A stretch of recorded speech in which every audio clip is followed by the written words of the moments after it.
শুভ সকাল সবাইকে। কেমন আছো? আশা করছি ভালোই আছো, আর আমরাও ভালো আছি। রোজকার মতো সকালবেলা ঘুম থেকে উঠেই একটু হাঁটাহাঁটি করে তারপর কাজে লেগে পড়েছি। সমস্ত বাসি কাজ শেষ করে হাত মুখ ধুয়ে তারপর এলাম এই যে ছেলেকে ডাকতে। পরীক্ষা শুরু হয়ে গেছে, তো রোজ দিন তো দেরি করেই ওঠে ঘুম থেকে। আমিও খুব একটা বেশি ডাকাডাকি করি না, কারণ উঠলেই শুরু হয়ে যায় অত্যাচার, মানে ভীষণ পরিমাণে অত্যাচার করে, কি বলবো আর। তো এখন যেহেতু পরীক্ষা, সেজন্য তো একটু সকাল সকাল তুলতেই হবে ঘুম থেকে। তো ওই যে দেখো উঠছে না, যত ডাকাটাকি করছি তত আরো ভালো করে শুয়ে পড়ছে। কিসের কাজ না, পড়াশোনা হলে অন্য সব জায়গা হলে পর রাত 10টা পর্যন্ত আমি করে দিয়ে শেষ করে দিতাম। তুমি আসো না বাজার থেকে।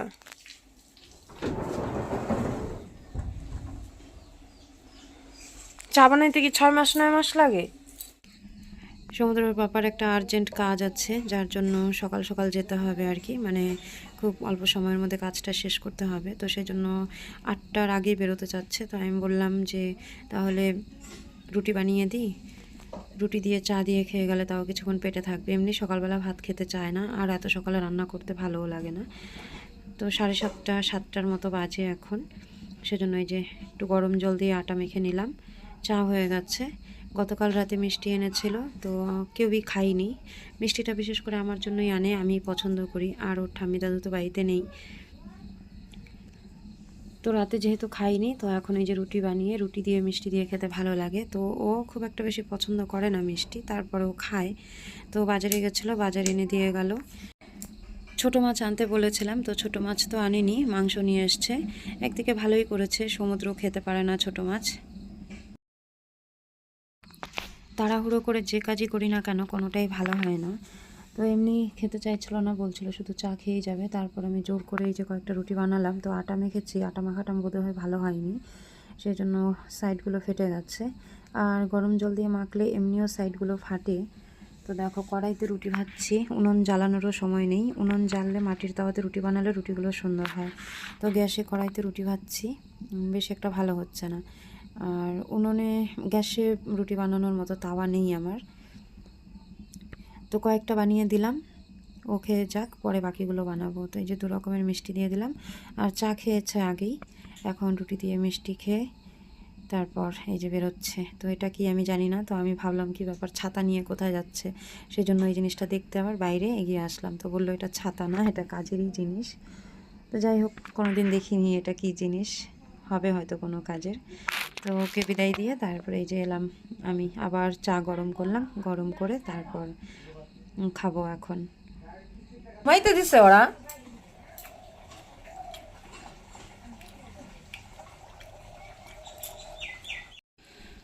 সমুদ্রের পিসি আবার মাংসটা নিয়ে বসে পড়লো, বলল যে ধুয়ে ফেলি সকাল সকাল।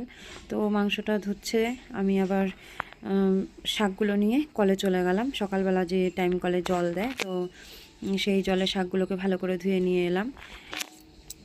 সকাল সকাল রান্নাটা আজকে সেরে ফেলবো, তার কারণ সমুদ্রকে তো স্কুলে পাঠাবো অন্য কারো সঙ্গে, আর আনতে যাব আমি। কারণ যার সঙ্গে পাঠাবো তার বাচ্চা আবার একটু তাড়াতাড়ি ছুটি হয় সমুদ্র থেকে, প্রায় 20 মিনিট আগে।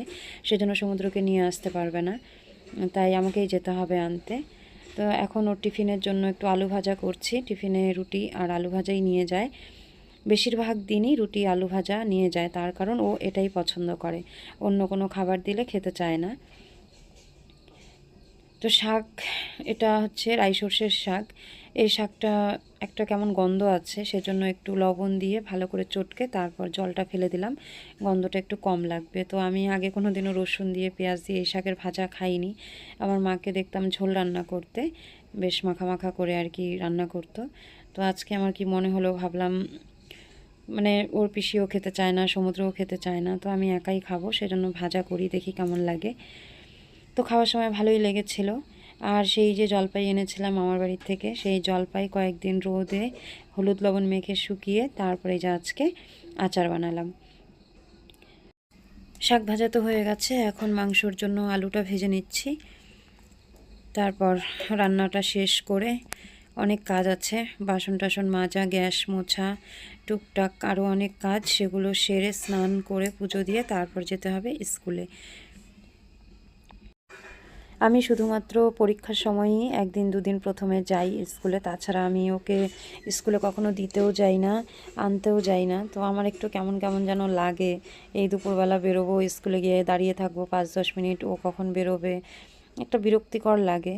আবার যাওয়া আসার যদি একটা অভ্যেস থাকতো তাহলে অসুবিধা ছিল না। আর এখানকার সবাই সাইকেল চালায়, বাচ্চার মায়েরা। তো বাবা যদি বাড়িতে নাও থাকে অসুবিধা হয় না, মায়েরা সাইকেলে করে নিয়ে যায়, নিয়ে আসে।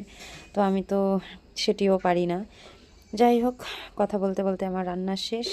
আর ওর ঠাম্মি দুধ দিয়ে গেল, দুধটা এখন আর জাল করব না, এখন তো শীত পড়ে গেছে, নষ্ট হওয়ারও কোনো ভয় নেই। তো রান্নাঘরের সমস্ত কাজকর্ম গুছিয়ে রেখে এখন করব স্নান। স্নান করে পুজো দিয়ে তারপর বেরোবো। এই তো স্কুলে গিয়ে ছেলেকে নিয়ে আবার ফিরেও এলাম। ওই যে ওখানে টোটো থেকে নামলাম, তো নামার পরে দেখি একটা বিয়ের জল ভরতে আসছে, সেটা দেখেই উল্টো দিকে হাঁটছে আর নাচানাচি করছে। তো কিছুই বোঝে না ভালো মন্দ, আমার আগে আগে দৌড়াচ্ছে, কি করছে না করছে। আমি বলছি যে এত ছোট ছোট পাথর যদি এখানে পড়ো তাহলে তো নাক মুখ ছুলে যাবে। হাঁটতে তো পারেই না, সারাক্ষণ শুধু দৌড়াবে। তো দেখো আমাকে রেখে কিন্তু বাড়ি পৌঁছে গেছে অনেকক্ষণ আগে। তো আমি এখন নদীর ধার দিয়ে হেঁটে হেঁটে যাচ্ছি। এখন বিয়ের সিজন, তো আমাদের বাড়ির পাশে যেহেতু নদী আছে, দিনের মধ্যে ওই 2-1টা বিয়ের জন্য জল ভরতে আসেই। তো আমরাও দৌড়াদৌড়ি করে বাড়ি থেকে বেরোই, ভালো লাগে দেখতে। দেখো ওই যে বলেছিলাম না, আমার আগে এসে ঘরে ব্যাগ রেখে তারপর সাইকেল নিয়ে বেরিয়ে পড়েছে। তো এটাকে এখন বকে ধমকে নিয়ে স্নান করাবো, খাওয়াবো, তারপর টিউশন পাঠাবো। তো চলো, ভিডিওটা আজকে এখানেই শেষ করছি। সবাই ভালো থেকো, সুস্থ থেকো।